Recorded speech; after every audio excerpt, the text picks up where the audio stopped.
এটা সেই যুগের কথা যখন একটি জাতি সম্পূর্ণরূপে মূর্তি পূজায় নিমগ্ন ছিল। তাদের রাজা ছিল জালিম। ঈমান ও তাওহীদের কথা বললেই মৃত্যুদণ্ড ছিল তার পুরস্কার। ঠিক সেই সময় কিছু তরুণ হৃদয়ে ঈমানের আলো ধারণ করল। তারা বলল, আমাদের পালনকর্তা এক, তিনি আকাশ ও জমিনের মালিক। আমরা কখনোই এই মূর্তিদের উপাসনা করব না। ঈমান বাঁচাতে 7 জন যুবক পালিয়ে যায় শহর ছেড়ে পাহাড়ের এক গহীন গুহায়।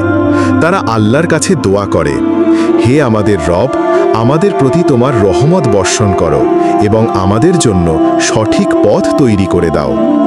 আল্লাহ তাদের দোয়া কবুল করেন এবং আশ্চর্যভাবে তাদের দীর্ঘ ঘুমে পাড়িয়ে দেন। 1 দিন 2 দিন নয়, 309 বছর ধরে আল্লাহ তাআলা গুহায় তাদের ঘুম পাড়িয়ে দেন এবং তাদের শরীরের যত্ন নেন।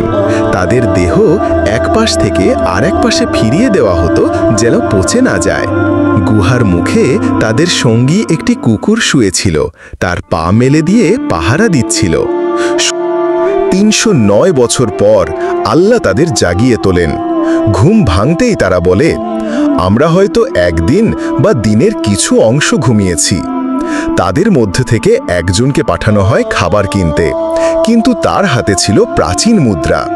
বাজারে গিয়ে সে যখন খাবার চায়, দোকানদাররা অবাক হয়ে যায়, এই মুদ্রা তো কয়েকশো বছর আগের। তখনই শহরে আলোড়ন শুরু হয়। এই যুবক তো ইতিহাসে মৃত ঘোষিত, সে আবার জীবিত কিভাবে? যখন ঘটনাটি জানাজানি হয়, শহরের লোকেরা ধীরে ধীরে বুঝতে থাকে আল্লাহর কুদরত কত মহান। মৃতদের জীবিত করা তার জন্য কোনো ব্যাপার না। তারা গুহায় গিয়ে বাকি যুবকদেরও দেখে। আসহাবে কাফের ঘটনা শুধু একটি ইতিহাস নয়, এটা ঈমানদারদের জন্য একটি মহান শিক্ষা। যদি কেউ সত্যের পথে থাকে, আল্লাহ তার রক্ষা করেন।